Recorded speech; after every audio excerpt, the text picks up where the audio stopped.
Bonsoir à toutes et à tous. Merci de rester fidèles au programme du soir. Bienvenue dans Regard Croisé, le deuxième numéro de cette semaine. Encore 4 sujets à aborder avec nos invités. Nous parlerons d'abord du Bénin. L'idée d'une révision constitutionnelle crée la polémique. Après le Bénin, ce sera le Mali. L'ex-premier ministre Moussa Mara appelle à l'Union pour sauver la transition. Notre troisième sujet concerne le Niger, libération de Salem Bazoum, fils du président déchu Mohamed Bazoum. Puis nous terminerons bien évidemment par le Togo. Triste nouvelle pour le Togo, Monseigneur Podjro n'est plus. Et pour en parler ce soir, 3 invités sur ce plateau avec moi. Credo Tité, vous êtes journaliste au journal Le Médium. Bonsoir Credo et bienvenue. Bonsoir Guillaume et bonsoir à tous ceux qui nous suivent. À côté de vous, Rodrigue Aego, journaliste et analyste politique. Bonsoir Rodrigue et bienvenue. Bonsoir Docteur Guillaume, bonsoir à tous ceux qui nous suivent et bonsoir également à tout le peuple togolais, spécialement les vrais Togolais qui sont frappés, touchés par ce drame, la perte du patriarche, Monseigneur Philippe Fanoukou Podjro. Et je ne parle pas bien sûr de ceux qui ont ou sont à l'origine les auteurs, les commanditaires de cette triste situation qui ont fini par ôter la vie à notre patriarche. En ce cas, nous reviendrons sur le sujet du décès de Monseigneur Podjro à la dernière partie de cette émission. Notre troisième invité aujourd'hui, Idelphonse Akpaki. Vous êtes journaliste et promoteur de la Gazette du Togo. Bonsoir Idelphonse et bienvenue. Bonsoir Guillaume et bonsoir à tous ceux et celles qui nous suivent. Avec vous, nous abordons notre premier sujet. Nous prenons la direction donc du Bénin. L'idée d'une révision constitutionnelle crée la polémique. Il faut dire que lors d'une rencontre en fin d'année 2023, 22 décembre, plus précisément à Cotonou, le président de l'Assemblée nationale, Louis Vlavonou, avait évoqué l'idée d'une certaine révision constitutionnelle. Il dit en substance, nous qui sommes ici, nous représentons la nation tout entière, c'est les institutions de la République et nous sommes comme une assemblée constituante parce que ce qui se discute plutôt et ce qui se fait ici est au-delà de nos pauvres personnes.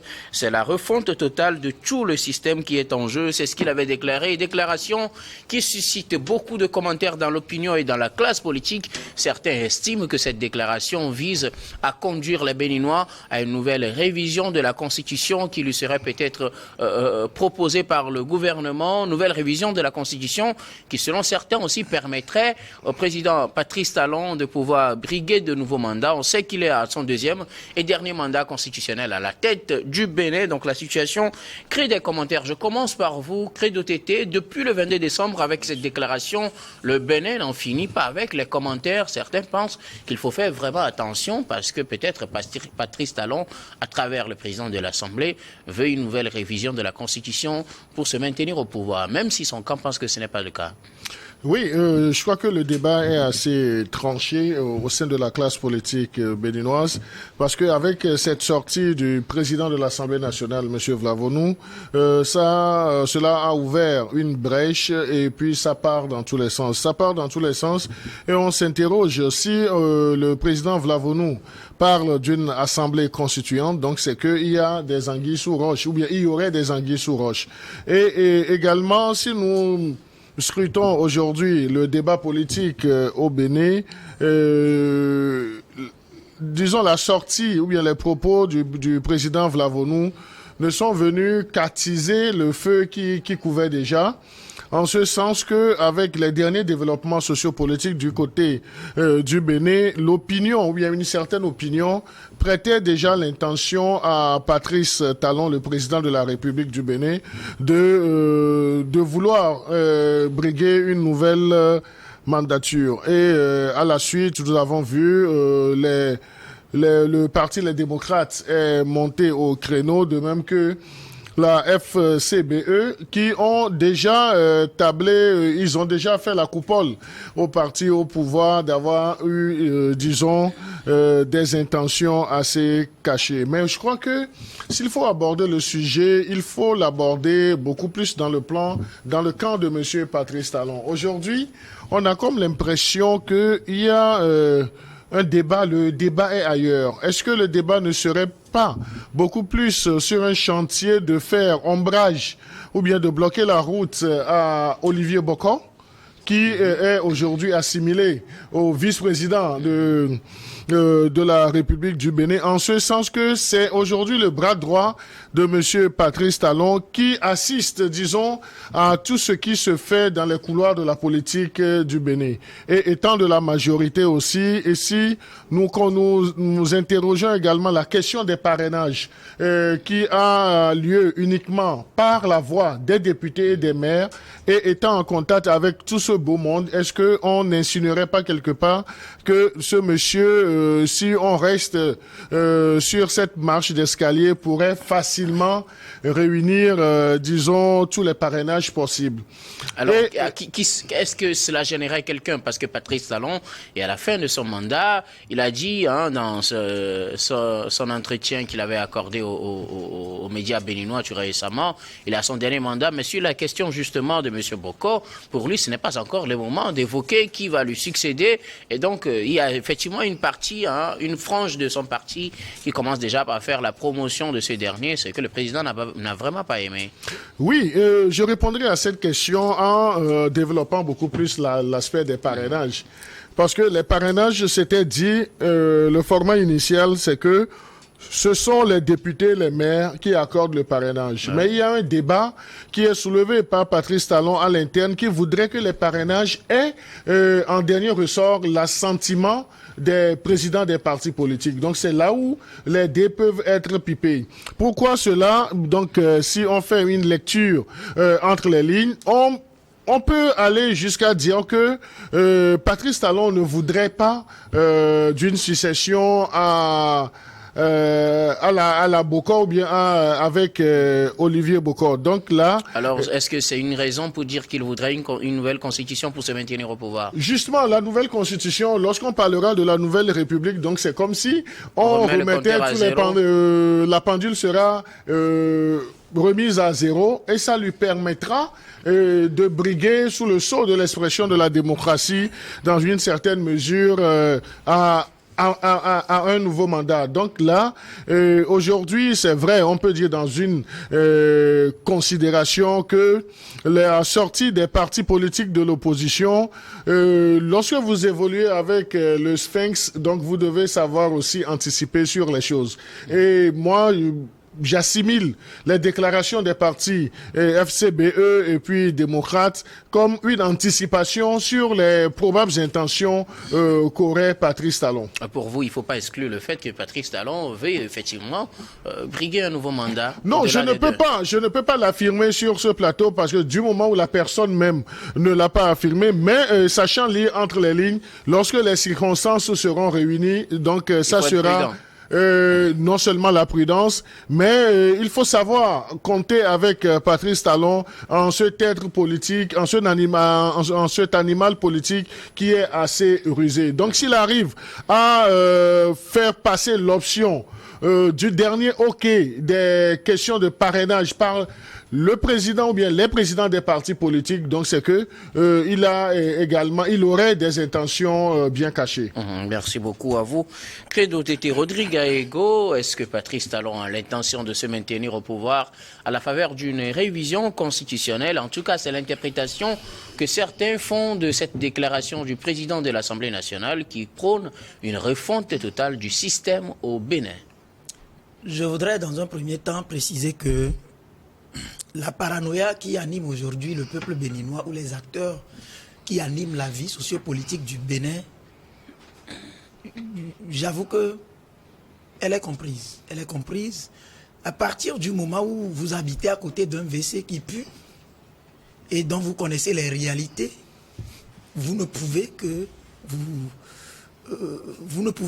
que craindre la réplique de ces genres de comportements assez nauséabonds qui empêchent le développement de nos pays. Qu'est-ce que Patrice Talon a fait de mauvais? J'aimerais rappeler que quand Patrice Talon battait campagne pour arriver au pouvoir, il avait dit que lorsqu'il sera là, il allait élever le niveau d'année de mandat du président, donc qui était de 5 ans à 7 ans. Le septennat. Et il allait faire un mandat. Et il n'allait faire qu'un seul mandat.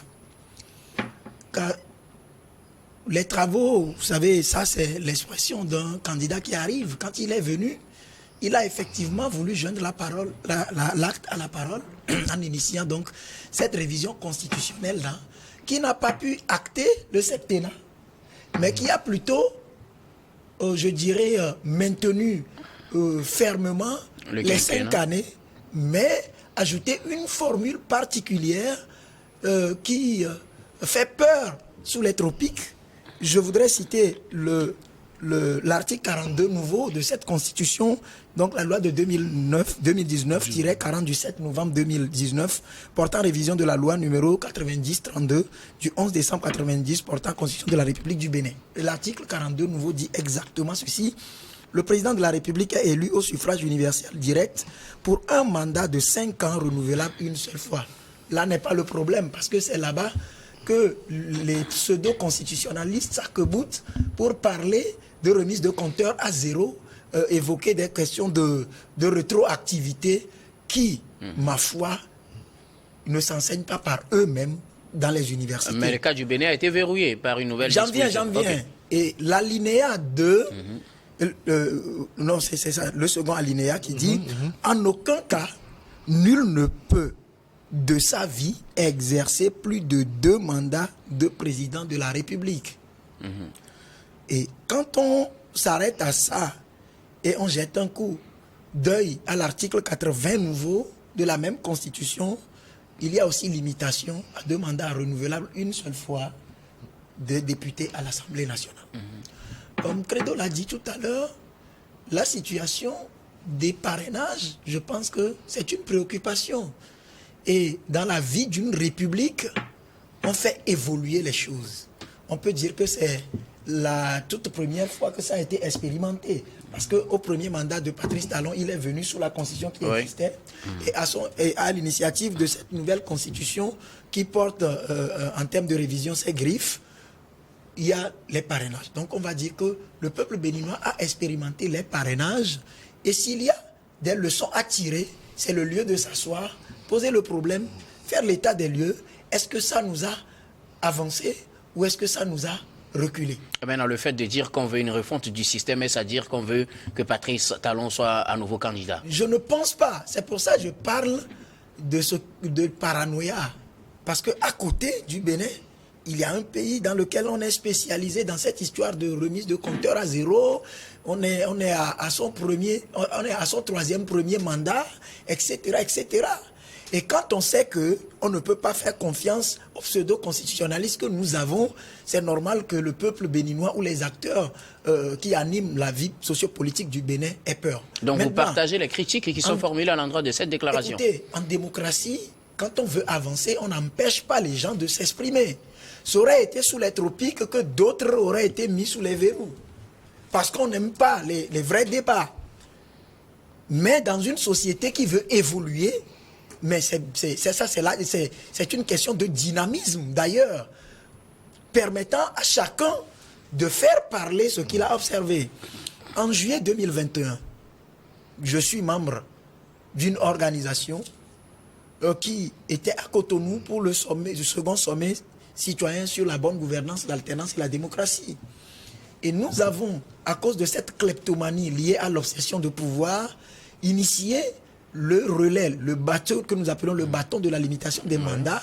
Et c'est Patrice Talon qui a été, je dirais, le tout premier récipiendaire, le tout premier lauréat de cet outil-là, tout sacré, qu'il a juré de plaider pour être introduit dans le rituel de passation des charges à la tête de l'État. Et quand vous prenez ces propos à l'époque, on n'a pas beaucoup de temps, les gens peuvent aller vérifier. Rapidement.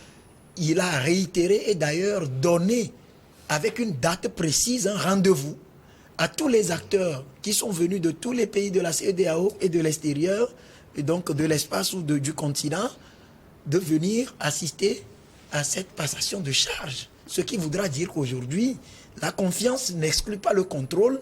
C'est une question de veille qui a besoin d'être animée au Bénin et nous suivons de très près cette situation parce que pour nous, nous souhaiterions que le président Patrice Talon puisse passer ce bâton à son successeur à la En date 2026. qu'il a annoncée en 2026. Merci beaucoup à vous, Rodrigue Aego. Ildefonse Akpaki, au Bénin, le débat subsiste toujours suite à cette déclaration du président de l'Assemblée nationale. On lui prête l'intention de porter la voix du pouvoir qui voudrait se maintenir. Je veux parler de Patrice Talon. Alors, j'ai pris le temps d'écouter mes deux confrères. J'ai pu retenir deux choses, sinon trois. La première chose, c'est la soif vorace que certains politiques qui, aujourd'hui, au sommet de l'État, cherchent toujours à avoir. Et cette soif-là, vorace du pouvoir, mène directement à ce que j'appelle la remise de compteur à zéro. C'est-à-dire que je finis de faire mon mandat et lorsque j'arrive à tripatouiller la Constitution, parce que déjà en amont, le jeu se fait. On organise des élections législatives, soit on passe à l'achat des consciences ou bien à l'achat des députés. Et lorsqu'on a la majorité à l'Assemblée nationale et qu'on a cette soif vorace-là, c'est-à-dire, je parle des assoiffés de pouvoir, qui veulent coûte que coûte rester au pouvoir, qu'est-ce qu'on fait? La machine est mise en branle, les députés passent au vote. Aujourd'hui, on nous parle de retoucher le code électoral. Il fait une refonte carrément. Du code électoral. Oui. Maintenant, si parmi les textes, les prescriptions, il y en a de nouvelles qui ne sont pas conformes à la Constitution, qu'est-ce qu'on fait? On a recours à la théorie des réformes qui voudrait que les lois qui sont légiférées par les députés soient conformes à la Constitution. Maintenant, la grande question, c'est de savoir aujourd'hui au Bénin, qu'est-ce qui a la majorité au Parlement? Si c'est le parti au pouvoir, il faut qu'on se pose beaucoup de questions, comme l'a dit Rodrigue tout à l'heure, parce que l'odeur du WC sans quelque part, il ne faudrait pas que ça contamine le pays qui est à côté. Et d'autre part, il y a des réalités dans bon nombre de pays. Au Togo, je ne sais pas jusqu'alors s'il se pose un problème de parrainage. Mais quand j'ai scruté un tout petit peu la politique béninoise, je me rends compte que cette histoire de parrainage est d'actualité.